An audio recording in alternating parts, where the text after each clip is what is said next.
बिस्मिल्लाहिर्रहमानिर्रहीम अस्सलाम वालेकुम। Welcome to my YouTube channel career with Muslim. उम्मीद करता हूँ आप सब खैरियत से होंगे और आप सब की एग्ज़ाम की प्रिपरेशन बहुत अच्छे से जा रही होंगी। तो इसी वजह से मैंने आज की वीडियो बना रहा हूँ ताकि आपकी जो तैयारी है मज़ीद अच्छी हो सके और आप जो है एग्ज़ाम में बहुत अच्छे से मार्क्स ले सकें।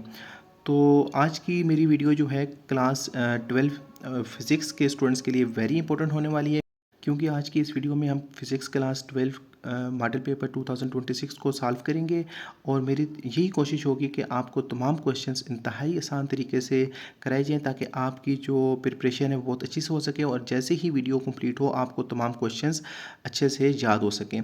तो जिन स्टूडेंट ने अब तक चैनल को सब्सक्राइब नहीं किया तो वो चैनल को सब्सक्राइब कर दें और बेल आइकन को भी दबा दें ताकि मेरी मज़ीद आने वाली वीडियो से आपकी एग्ज़ाम की प्रिपरेशन में और भी हेल्प हो सके, क्योंकि नेक्स्ट वीडियोस के बीच में इंशाल्लाह पीपीए को भी सॉल्व किया जाएगा और तमाम जो क्वेश्चंस हैं उनको डिटेल से देखा जाएगा। तो आपने साथ कनेक्टेड रहना है। तो चलते हैं स्टूडेंट्स आज की वीडियो की तरफ। तो फर्स्ट MCQs है students, the distance between two identical balls is r. If the distance is reduced to half of r then the gravitational force will become। तो स्टूडेंट्स बहुत ईजी MCQs हैं। इसमें आपसे पूछा जा रहा है कि अगर आपके पास दो आइडेंटिकल बॉल्स हैं, ठीक है, और उनका जो डिस्टेंस है हमारे पास, ठीक है, उसको हम अगर हाफ़ कर दें तो ग्रेविटेशनल फोर्स के ऊपर क्या इफ़ेक्ट होगा। तो स्टूडेंट्स आपको पता है कि जो हमारे पास न्यूटन्स लॉ ऑफ ग्रेविटेशन है उसके अकॉर्डिंग जो फोर्स होती है वो दोनों मासेस के डायरेक्टली प्रोपोर्शनल होती है और दोनों मासेस के डिस्टेंस के स्क्वायर के इन्वर्सली प्रोपोर्शनल होती है, ठीक है। तो स्टूडेंट्स यहाँ पे डायरेक्ट मैंने इक्वेशन को राइट किया है ताकि आप लोग इजीली अंडरस्टैंड कर सकें। तो यहाँ पे आपके पास जो स्टूडेंट्स है आर को हमने हाफ़ कर दिया है, ठीक है, are is equal to r/2 और देन इसी तरह से हमने आर की वैल्यू को पुट कर दिया फार्मूले के अंदर, ठीक है। जो मैंने यहाँ पे वी नोट ऐड करके आगे ना 3 डॉट लगा के फार्मूला राइट किया, उसके बीच में हमने r/2 की वैल्यू को पुट किया है। तो स्टूडेंट्स ये क्योंकि r/2 के ऊपर स्क्वायर था तो ये आपके पास r²/4 हो जाएगा, ठीक है स्टूडेंट्स। और देन उसके बाद जो आपके पास जो 4 है, ठीक है, ये ऊपर जाके जब इसको सॉल्व करेंगे तो ये g के साथ मल्टीप्लाई हो जाएगा, ठीक है स्टूडेंट्स। और अब अगर आप देखें स्टूडेंट्स कि आपके पास जो हमने पहली इक्वेशन राइट की है f' is equal to gm1m2/r², ठीक है स्टूडेंट्स। तो ये और यहाँ पे जो 4 के आगे आपके पास राइट किया गया है लास्ट इक्वेशन के अंदर 4gm1 gm2 divided by r², both are same. तो इसका मतलब है कि हम यहाँ पे ये राइट कर सकते हैं, इसकी जगह f हम राइट कर सकते हैं। तो स्टूडेंट्स यहाँ पे हम f लगा देंगे तो इसका मतलब हमारे पास जो आंसर आएगा वो हमारे पास जो फोर्स होगी वो आपके पास 4 टाइम हो जाएगी। तो correct answer is dear student, ठीक है। उम्मीद करता हूँ आपको स्टूडेंट समझ आ चुका होगा। तो ये इसको मैंने साइट पे इसलिए सॉल्व किया है ताकि आपको क्लियर हो जाए। वैसे मैंने इसके साथ जस्टिफिकेशन यहाँ पे राइट की हुई है। तो उसके बाद स्टूडेंट्स आपके पास है MCQ number 2, as we go further away from the surface of the earth the value of g। तो स्टूडेंट्स आप सबको पता है कि जैसे जैसे हम अर्थ की सरफेस से अवे जाते हैं तो g की वैल्यू डिक्रीज़ होती है, ठीक है स्टूडेंट्स। और इसके साथ साथ इसकी रीज़न क्या है स्टूडेंट्स, क्योंकि g जो हमारे पास होता है वी नो डैट, मैंने यहाँ पे लेफ्ट साइड पे राइट किया हुआ है, देखें आप कि g की जो वैल्यू होती है वो आपके पास gm डिवाइडेड बाई r² होती है, ठीक है। तो अब यहाँ पे g और r का आपके पास जो रिलेशन है ना स्टूडेंट्स, ये आपके पास जो है इन्वर्स है, ठीक है। जैसे जैसे आपका डिस्टेंस जो है ज़मीन से दूर होता जाएगा, ठीक है, जितना आप दूर जाएंगे, ठीक है, तो r की वैल्यू उतनी क्या होती जाएगी, इंक्रीज़ होती जाएगी, ठीक है। क्योंकि आप डिस्टेंस में जा रहे हैं ना, डिस्टेंस आपका इंक्रीज़ हो रहा है, ठीक है, जब आप अर्थ से अवे जा रहे हैं। तो डिनोमिनेटर में क्योंकि r लिखा हुआ है स्टूडेंट्स, ठीक है, तो आपको पता है डिनोमिनेटर में जितना बड़ा नंबर होता है तो उतनी वैल्यू छोटी हो जाती है हमारे पास, ठीक है। तो जैसे जैसे आप ज़मीन से अवे मूव करेंगे अर्थ के अवे तो आपके पास जो g की वैल्यू होगी वो डिक्रीज़ हो जाएगी।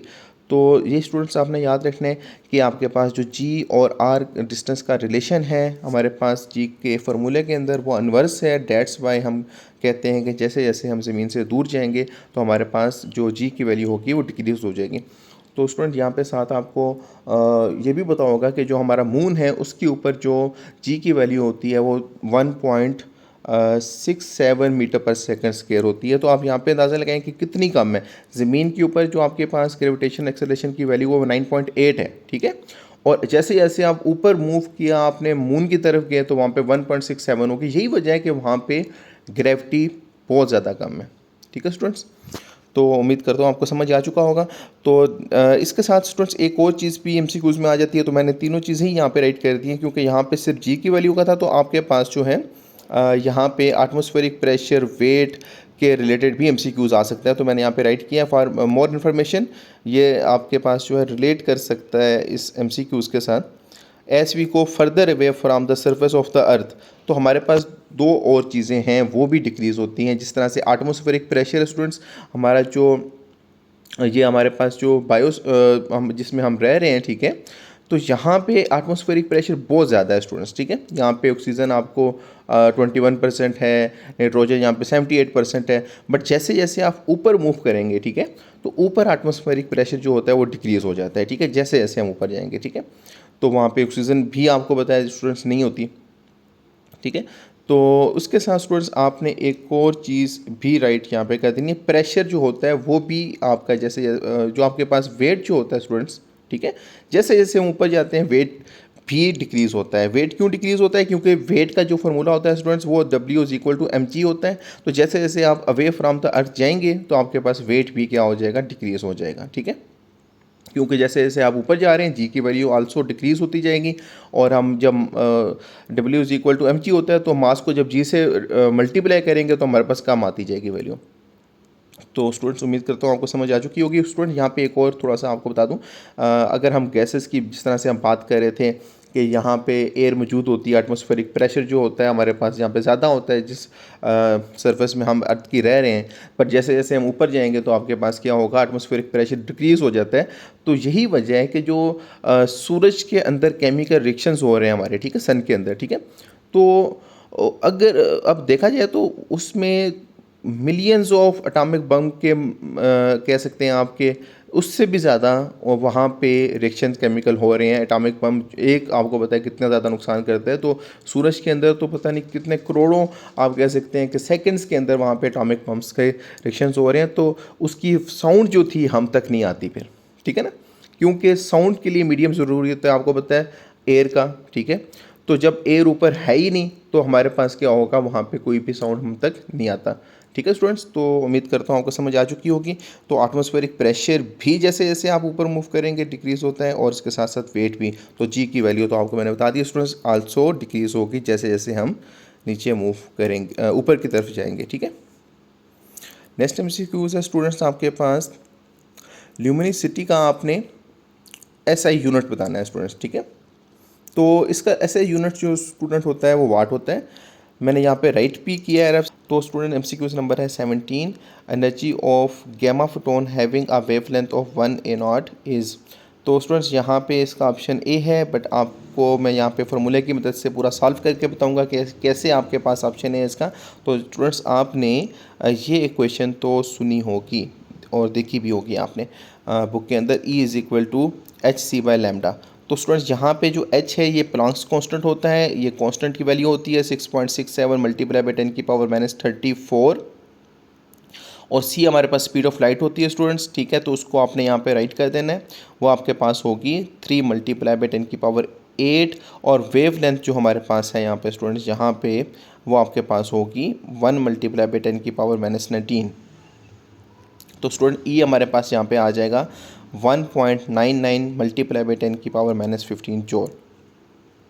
अब ये जो जॉल में है ना स्टूडेंट्स, इसको आपने इलेक्ट्रॉन वोल्ट में कन्वर्ट करना है, क्योंकि यहाँ पे देखें आपको जो ऑप्शन दिया गया है यहाँ पे सबके साथ जो एमसीक्यूज़ के साथ इलेक्ट्रॉन वोल्ट लिखा हुआ है। तो वेरी इजी है स्टूडेंट्स, आपने जस्ट इस फार्मूले में वैल्यूज़ को पुट किया है, ठीक है, केयरफुली आपने कैलकुलेट किया, आपके पास एनर्जी जॉल में आके इस जॉल को जब भी आपने इलेक्ट्रॉन वोल्ट में कन्वर्ट करना है स्टूडेंट्स, तो आपके पास उसको आपने डिवाइड कर देना है, ठीक है।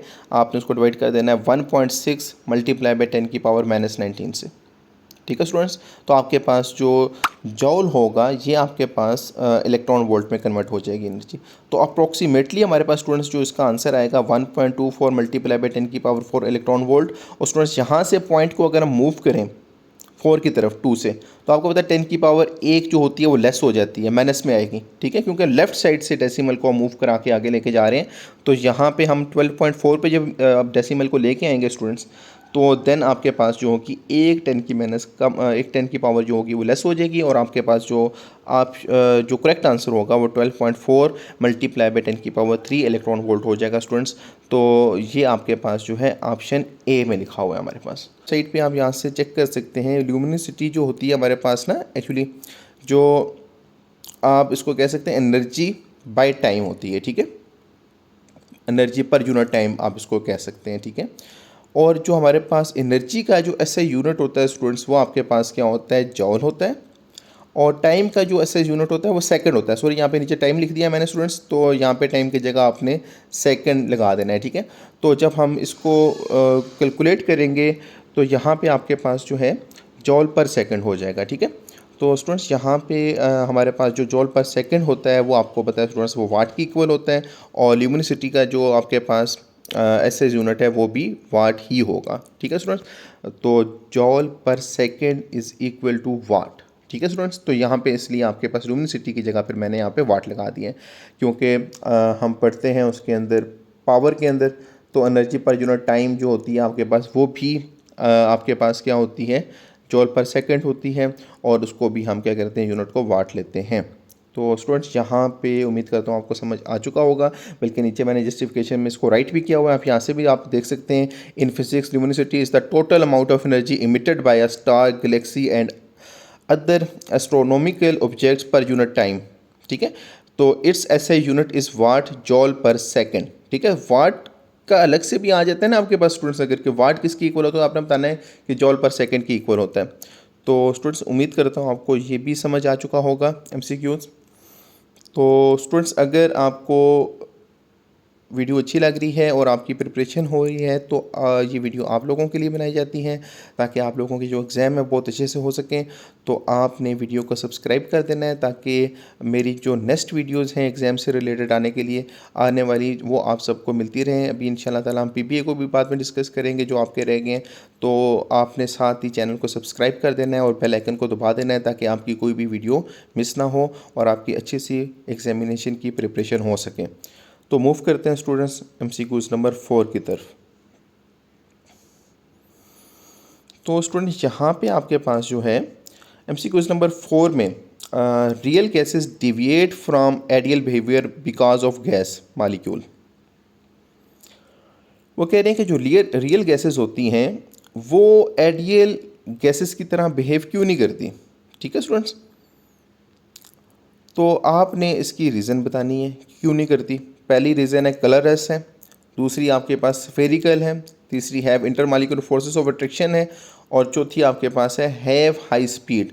तो स्टूडेंट्स एक चीज़ आपने याद रख लेनी है कि जो रियल गैसेस होती हैं हमारे पास, ठीक है, उनके बीच में इंटरमॉलिक्यूलर फोर्सेस पाई जाती हैं, ठीक है।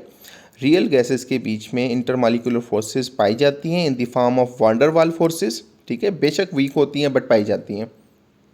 और उसके बाद जो हमारे पास आइडियल गैसेस होती हैं स्टूडेंट्स, ठीक है, आइडियल गैसेस के बीच में कोई भी इंटरमॉलिक्यूलर फोर्सेस नहीं पाई जाती। तो इसी वजह से हम इसका करेक्ट आंसर जो लिखेंगे have intermolecular forces of attraction. तो इसका मतलब क्या होता है एमसीक्यूज़ का, स्टूडेंट्स के जो रियल गैसेस होती हैं वो क्यों नहीं बिहेव करती आइडियल गैसेस जैसा। तो उसकी रीज़न आपने ये बतानी है कि आपके पास जो रियल गैसेस हैं उनके बीच में इंटरमॉलिक्यूलर फोर्सेस पाई जाती हैं इन the form of one der Waals forces, but जो हमारे पास आइडियल गैसेस होती हैं उनके बीच में कोई भी इंटरमॉलिक्यूलर फोर्सेस नहीं पाई जाती। तो स्टूडेंट्स उम्मीद करता हूँ आपको समझ आ चुका होगा। नीचे भी मैंने जस्टिफिकेशन राइट किए हैं ताकि आप लोग बाद में इसको देख के अच्छे से समझ सकें। तो स्टूडेंट्स यहाँ पे मैंने दोबारा से लिखा हुआ है ideal gas have no intermolecular forces and real gas have van der Waals forces. तो उम्मीद करता हूँ स्टूडेंट्स ये एमसीक्यूज़ भी आपको समझ आ चुका होगा। मूव करते हैं एमसीक्यूज़ नंबर 5 की तरफ। तो स्टूडेंट्स आपके पास जो नेक्स्ट एमसीक्यूज़ है वो है if a if A is the amplitude of oscillating system, the total distance covered during its time period is। वो कह रहे हैं कि एम्पलीट्यूड जो है एक ऑक्सीलेटिंग सिस्टम का स्टूडेंट्स, ठीक है, मीन पोजीशन से लेके वो आपके पास ए है, ठीक है। फॉर एग्जांपल यहाँ पे स्टूडेंट्स आप डायग्राम को अगर देखें, ठीक है, तो यहाँ पे मैंने जो ओ है ये मीन पोजीशन ली है और एक साइड पे मैंने ए को नेगेटिव ले लिया है, राइट साइड पे आप इसको पॉजिटिव भी ले सकते हैं, लेफ़्ट साइड पे मैंने इसको पॉजिटिव ले लिया है, ठीक है, आपकी मर्ज़ी है, कोई समझाने के लिए जस्ट आपको राइट किया। अब जब हम क्या करेंगे, यहाँ से मीन पोजीशन जो स्टूडेंट्स हैं आपकी, ठीक है, यहाँ से पॉजिटिव ए की तरफ मूव करेंगे तो एम्पलीट्यूड होता है ये, ठीक है ना। आपको पता है कि मीन पोजीशन से लेके एक्सट्रीम पोजीशन तक का जो डिस्टेंस होता है उसको हम क्या कहते हैं, एम्पलीट्यूड कहते हैं स्टूडेंट्स। तो यहाँ पे जो आपके पास ओ से पॉजिटिव ए तक मूव किया तो भी एम्पलीट्यूड उसने बताया आपको ऊपर क्वेश्चन के अंदर कि वो ए है, और जब आप मूव करेंगे मीन पोजीशन से नेगेटिव ए की तरफ देन उस टाइम पे भी आपके पास जो एम्पलीट्यूड होगा वो क्या होगा, ए होगा। तो स्टूडेंट्स यहाँ पे हमने टोटल जो डिस्टेंस कवर किया है हमने वो बताना है, ठीक है। तो अब यहाँ पे स्टूडेंट्स देखें, अगर जब आप इसको हम स्टार्ट करें कि ज़ीरो से जब मीन पोजीशन से जब वो पॉजिटिव ए की तरफ जाएगा तो उसका एम्पलीट्यूड कितना होगा स्टूडेंट्स, ऑब्वियसली ए है, ठीक है। अब वहाँ से वापस भी तो आएगा क्योंकि ऑक्सीलेट कर रहा है। ऑक्सीलेटिंग सिस्टम का मतलब होता है वो मीन पोजीशन के इर्द गिर्द बार बार अपनी जो मोशन को क्या कर रहा है, रिपीट कर रहा है, ठीक है, टू और फ्रो मोशन भी आप इसको कहते हैं। अच्छा, यहाँ पे स्टूडेंट्स, यहाँ पे जब ए पॉजिटिव पे गया तो एम्पलीट्यूड ए था, ठीक है, फिर ए पॉजिटिव से जब ओ पे आएगा तो देन भी एम्पलीट्यूड ए होगा, ऑब्वियसली इतना ही डिस्टेंस है ना, देखें आप, ठीक है। उसके बाद दोबारा मीन पोजीशन से वो नेगेटिव ए पे जाएगा स्टूडेंट्स, ठीक है। अब यहाँ से आपके पास इस नेगेटिव ए पे जाएगा तो यहाँ पे भी एम्पलीट्यूड ऑब्वियसली कितना है, क्योंकि मीन पोजीशन से एक्सट्रीम पोजीशन तक आपके पास एम्पलीट्यूड होता है तो ये भी ए ही होगा, ठीक है स्टूडेंट्स। इसी तरह से नेगेटिव ए से फिर जब हम वो दोबारा सिफर की तरफ आएगा तो दैन दोबारा से उसके पास जो उसका एम्पलीट्यूड होगा वो ए होगा। तो इस तरह से अगर हम टोटल डिस्टेंस कवर की बात करें तो स्टूडेंट्स इन सब को ऐड कर देंगे आप, a plus a plus a plus a it is equal to 4a। तो स्टूडेंट्स यहाँ पे आपके पास जो आंसर आ जाएगा वो आपके पास 4a आ जाएगा। तो आई होप स्टूडेंट्स आपको ये भी MCQs क्लियर हो चुका होगा। तो मूव करते हैं स्टूडेंट्स नेक्स्ट MCQs की तरफ। तो next MCQ is very important students. The phenomena of diffraction is more prominent when the size of obstacle is.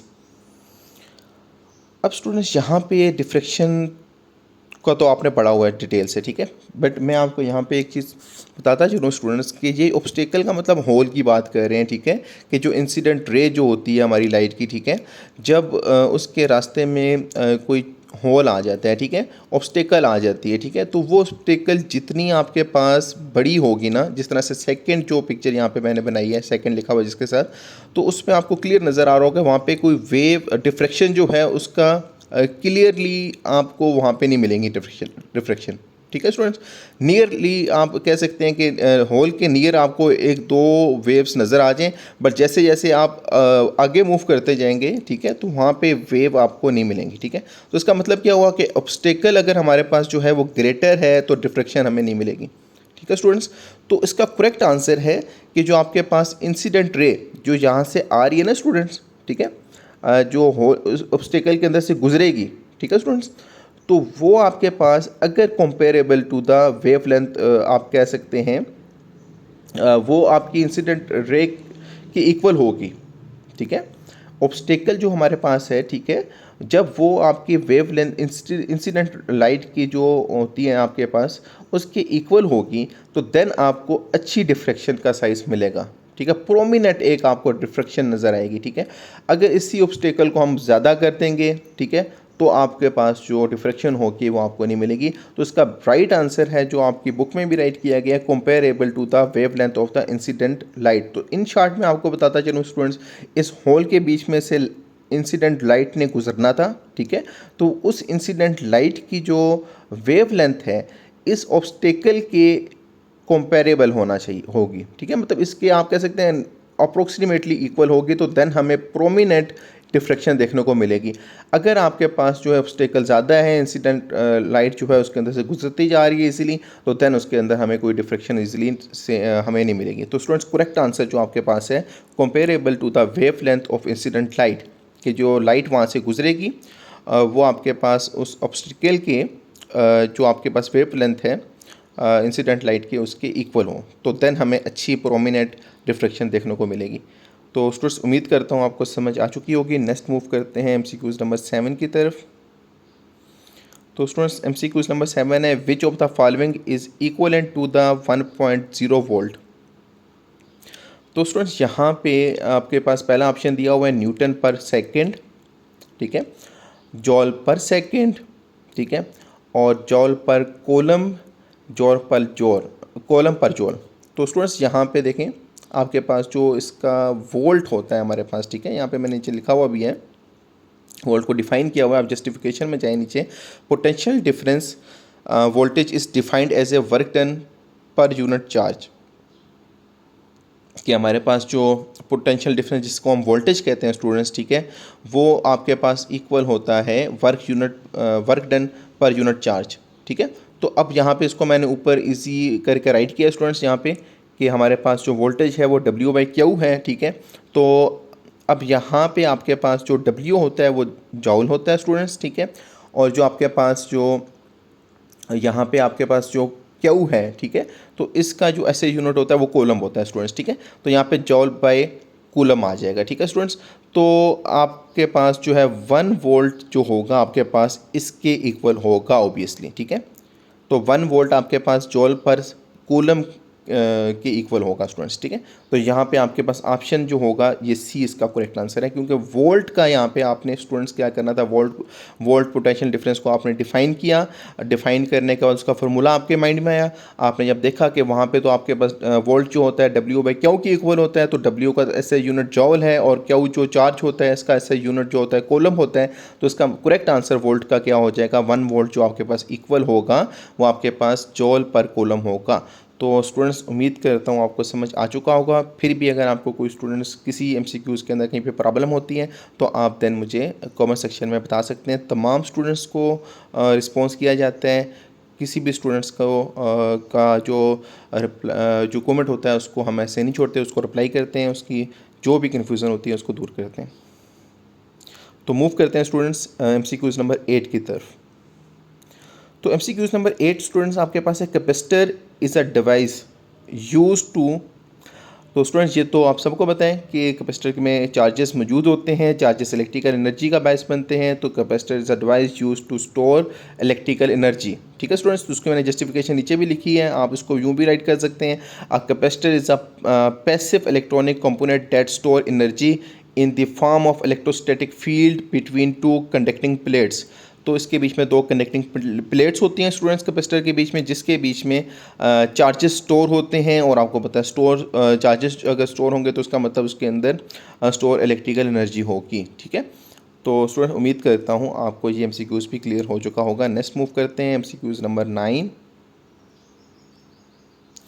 तो students this is MCQs number 9। In a full wave bridge rectifier how many diodes conduct during half cycle of AC input. तो student यहाँ पे आपके पास जो है आपने एक चीज़ याद रखनी है कि जो आपके पास ब्रिज रेक्टिफायर होता है इसके अंदर टोटल 4 डायोड होते हैं स्टूडेंट्स, ठीक है। बट यहाँ पे MCQs के स्टेटमेंट को अगर देखें आप, तो यहाँ पे आपके पास कोमा के बाद लिखा हुआ है how many diodes conduct during each half cycle of AC input, ठीक है। तो हाफ की बात कर रहे हैं वो, तो टोटल उसमें 4 होते हैं। तो अगर हम बात करते हैं फॉरवर्ड बेस्ड की, तो यहाँ पे स्टूडेंट्स आपके पास 2 डायोड ऑन होंगे, ठीक है। अगर रिवर्स बेस्ड की बात करें तो आपके पास उस टाइम पे आपके पास जो होंगे 2 डायोड हाफ होंगे, मतलब 2 ऑन होंगे। तो स्टूडेंट टोटल आप कह सकते हैं कि हाफ जो आपके पास during the half each cycle of AC input, तो हमारे पास जो डायोड होंगे हमारे पास वो 2 होंगे, ठीक है। हाफ साइकिल की बात करें, अगर फुल साइकिल की बात करें तो फिर तो आपको पता है कि वो 4 है। रेक्टिफायर जो होता है, ब्रिज रेक्टिफायर होता है, उसमें 4 डायोड होते हैं, तो हाफ साइकिल में 2 होंगे, ठीक है। तो क्योंकि उसने स्टूडेंट हाफ की बात की, तो उम्मीद करता हूँ स्टूडेंट्स आपको समझ आ चुकी होगी। नेक्स्ट मूव कर रहे हैं हम MCQs नंबर 10 की तरफ। तो student MCQs number 10, sinusoidal wave form is generated in EC system because. तो स्टूडेंट्स यहाँ पे आपने एक चीज़ याद रखनी है कि जो हमारे पास जो आपके पास साइनोसॉइडल वेव फॉर्म होती है, ठीक है, ये आपके पास जो होती है इसके अंदर क्यों पाई जाती है, क्यों जनरेट होती है ऐसी सिस्टम के अंदर। तो स्टूडेंट्स इसमें आपने लिखा है it produce least disturbance in electrical circuit, क्योंकि ये आपके पास इलेक्ट्रिकल सर्किट्स के बीच में जो होती है कम से कम डिस्टर्बेंस को प्रोड्यूस करती है, that's why it generate in AC system. Okay students, तो वेरी आसान है, तो आपने इसको याद कर लेना है। मैंने इसकी जस्टिफिकेशन भी नीचे राइट की हुई है students. Sinusoidal wave are used because they are only wave that maintain their shape when passing through linear circuit. तो ये एक ऐसी ओनली वेव है स्टूडेंट्स, जब भी ये सर्किट के अंदर से गुजरती है इसकी जो शेप होती है वो मेंटेन रहती है, ठीक है, लीनियर सर्किट के अंदर से जब भी गुजरेगी, ठीक है, सच एज रजिस्टर के अंदर से, कैपेसिटर के अंदर से, इंडक्टर्स के अंदर से गुजरेगी, and minimum harmonic interference disturbance जो होगी ये काज करेगी। तो डेट्स वाई एसी सिस्टम के बीच में जो हमारे पास जो होती है वो साइनोसॉइडल वेव फॉर्म जो होती है वो जनरेट होती है। तो स्टूडेंट्स इसके बाद आपका एमसीक्यूज नंबर 11 है, आगे मूव करते हैं एमसीक्यूज नंबर 11 की तरफ। A photostatic cell is a device which, अब देखें स्टूडेंट्स जो आपके पास फोटो इलेक्ट्रिक, यहाँ से आपको फोटो इलेक्ट्रिक जो सेल होता है वो कह रहे हैं कि वो डिवाइस है। तो फोटो इलेक्ट्रिक का मतलब क्या, photo mean light, electric mean electricity, electric current. तो ऐसी डिवाइस, ठीक है, ऐसा सेल जो लाइट को कन्वर्ट कर दे किसके अंदर, इलेक्ट्रिसिटी के अंदर, तो आपके पास क्या होगा, फोटो इलेक्ट्रिक सेल होगा, ठीक है। तो फोटो इलेक्ट्रिक सेल्स एक ऐसी डिवाइस होती है जो कन्वर्ट करती है लाइट एनर्जी को इनटू इलेक्ट्रिकल एनर्जी, या आप इसको इलेक्ट्रिसिटी कह सकते हैं स्टूडेंट, ठीक है। तो इसमें करेक्ट ऑप्शन आपके पास बी होगा। तो उसका फिनोमेना आ सकता है आपका शॉर्ट क्वेश्चंस के अंदर बोर्ड के, तो आप उसको, मैंने नीचे इसको राइट भी कर दिया है कि हमारे पास जो फोटो इलेक्ट्रिक सेल्स होते हैं ऑपरेट होते हैं on the photoelectric effects where incident light students जो आपके पास जिसमें फोटोन्स होते हैं, ठीक है, लाइट के पाई इनका जो बेसिक यूनिट होता है लाइट का, वो उसके अंदर फोटोन ही होता है बेसिक यूनिट स्टूडेंट्स, ठीक है, जिसका जो रेस्ट मास होता है वो ज़ीरो होता है, ठीक है स्टूडेंट्स, ये आपने याद रखना है। लाइट जो फोटोन्स होते हैं it is a packet of light, ठीक है स्टूडेंट्स।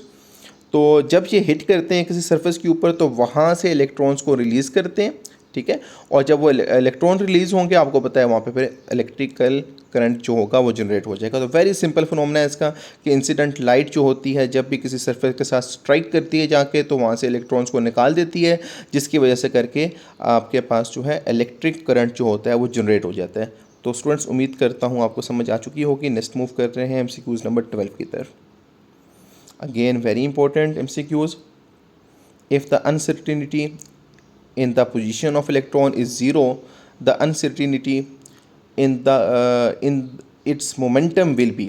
तो वो कह रहे हैं कि अगर अनसर्टिनिटी जो उसकी पोजीशन की अगर हम ज़ीरो कह दें स्टूडेंट्स, तो उसके जो मोमेंटम होगा, ठीक है, इलेक्ट्रॉन का, तो वो क्या होगा। तो स्टूडेंट्स इसको आपने फार्मूला याद कर लेना है स्टूडेंट्स यहाँ पे, ठीक है। ये आपके पास डेल्टा एक्स जो है इसकी पोजीशन ऑफ इलेक्ट्रॉन को शो कर रहा है, ठीक है, और जो डेल्टा पी है हमारे पास वो अनसर्टिनिटी ऑफ इट्स मोमेंटम को शो कर रहा है, ठीक है स्टूडेंट्स। तो डेल्टा एक्स को वो कह रहे हैं कि आपने सिफर ले लेना है स्टूडेंट्स, ठीक है। तो सबसे पहले आपने स्टूडेंट अभी इसको सिफर नहीं लेना, आपने डेल्टा पी को अकेला करना है स्टूडेंट्स, ठीक है। ये फार्मूला इसका आपने याद कर रख लेना है, ठीक है स्टूडेंट्स। तो इसके बाद मैंने नीचे स्टेटमेंट में लिखा हुआ है इट इज़ हैसेनबर्ग अनसर्टेनिटी प्रिंसिपल, ठीक है स्टूडेंट्स। इस फार्मूले का नाम है हैसेनबर्ग अनसर्टेनिटी प्रिंसिपल। तो ये फार्मूला आपने याद रखना है स्टूडेंट्स। तो अब यहाँ पे आपने क्योंकि आपने मोमेंटम फाइंड करना है ना उसकी uncertainty of electron momentum find करना है, तो आपने डेल्टा पी को एक साइड पे रख लेना है स्टूडेंट्स, और उसको डेल्टा एक्स को आपने नीचे डिवाइड कर देना है 4 पाई के साथ, ठीक है स्टूडेंट्स। तो जब आप 4 पाई के, अब यहाँ पे आपके पास डेल्टा एक्स की जो वैल्यू है अकॉर्डिंग टू एमसीक्यूज़ वो आपके पास सिफर है। तो जब वो सिफर जब आपका 4 पाई से मल्टीप्लाई होगा तो नीचे आपके पास सिफर आ जाएगा स्टूडेंट्स, ठीक है। मैंने इसको नीचे सॉल्व किया हुआ है कि आपके पास जो डेल्टा पी होगा स्टूडेंट्स वो आपके पास greater than and equal to h by सिफर हो जाएगा। और स्टूडेंट्स आपको सबको पता है कि जब भी किसी चीज़ के साथ सिफर डिवाइड होता है तो वो इन्फिनिट हो जाती है चीज़। तो यहाँ पे आपके पास जो डेल्टा पी होगा हमारे पास उसका जो इलेक्ट्रॉन का उसका करेक्ट आंसर होगा ऑप्शन होगा ऑप्शन डी। तो स्टूडेंट्स उम्मीद करता हूँ आपको समझ आ चुकी होगी। तो मूव करते हैं एमसीक्यूज़ नंबर 13 की तरफ। तो नेक्स्ट MCQ है students, the process by which a heavy nucleus split into two smaller nuclei is called. तो स्टूडेंट्स ये आपके पास होता है फिशन, ठीक है, कि जब एक हैवी न्यूक्लियस दो स्मॉलर न्यूक्लियस के अंदर क्या होता है, ब्रेक होता है, तो उस प्रोसेस को हम क्या कहते हैं, तो वो प्रोसेस ऑब्वियसली फिशन होती है स्टूडेंट्स। फिशन का मतलब टूटना होता है, मैंने आपको लिख भी दिया है यहाँ पे। तो जब भी एक हैवी न्यूक्लियस दो स्मॉलर न्यूक्लियस के अंदर ब्रेक होता है तो देन उसके अंदर से लार्ज अमाउंट ऑफ एनर्जी भी रिलीज़ होती है स्टूडेंट, ठीक है। तो ये स्टूडेंट्स हम इसको फिशन इसको राइट करेंगे। तो स्टूडेंट्स ये उम्मीद करता हूँ आपको समझ आ चुकी होगी। मैंने यहाँ पे न्यूक्लियस बनाया है, फिर इसको स्प्लिट किया है दो न्यू न्यूक्लियस के अंदर, ठीक है। तो उसके साथ राइट भी किया है कि लार्ज अमाउंट ऑफ एनर्जी उसके अंदर से रिलीज़ होगी। This process is called fission. तो नेक्स्ट MCQs है स्टूडेंट्स आपके पास, MCQs number 14, which law gives the relationship between brightness and distance from the source. वो कह रहे हैं कि वो कौन सा हमारे पास लॉ है जो रिलेशनशिप को शो करता है brightness and distance from the source, ठीक है। तो स्टूडेंट्स ये आपके पास inverse square law of brightness है, ठीक है स्टूडेंट्स। तो मैंने इसके यहाँ पे नीचे इस लॉ को मेंशन भी किया है, आप इसको देख भी सकते हैं स्टूडेंट्स, और मैंने यहाँ पे पेन से भी राइट किया हुआ है कि the inverse square law state that the intensity, ठीक है, intensity brightness of light from a point source is inversely proportional to the square of the distance from the source. तो स्टूडेंट्स जो हमारा MCQs था इसके अकॉर्डिंग हमें हमारा answer मिल चुका है कि उसने MCQs में पूछा था कि कौन सा लॉ है जो इंटेंसिटी और डिस्टेंस फ्रॉम द सोर्स को क्या करता है, उनके आपस में रिलेशन को शो करता है। तो हमारे पास इन्वर्स स्क्वायर लॉ होता है जो वो इंटेंसिटी ऑफ लाइट, ठीक है, या ब्राइटनेस उसके और जो हमारे पास जो डिस्टेंस है फ्रॉम द सोर्स उसके रिलेशन को शो करता है। और यहाँ पे जो हमारे पास इंटेंसिटी होती है इसका जो रिलेशन होता है हमारे पास डिस्टेंस फ्रॉम द सोर्स से वो इन्वर्सली प्रोपोर्शनल होता है स्टूडेंट्स। तो ये तो हमने इसके अंदर नहीं बताना, जस्ट आपको जो रिलेशन का बताना था कि इन दोनों के बीच में जो रिलेशन है वो कौन सा लॉ शो करता है। तो answer is option C, inverse square law of brightness. तो स्टूडेंट्स उम्मीद करता हूँ आपको समझ आ चुकी होगी। नेक्स्ट मूव करते हैं MCQs नंबर 5 की तरफ।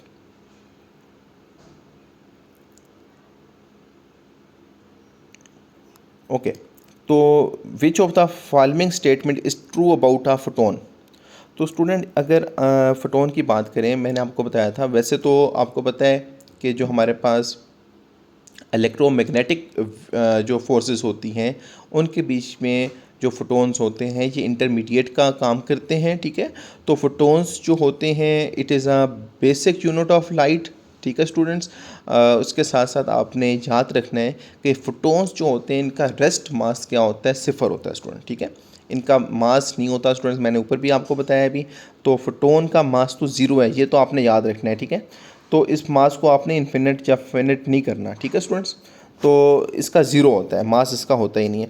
देन इसके बाद आपके पास जो है जो मोमेंटम की बात अगर हम करें स्टूडेंट्स, तो मोमेंटम इसका फिनिट होता है, ठीक है।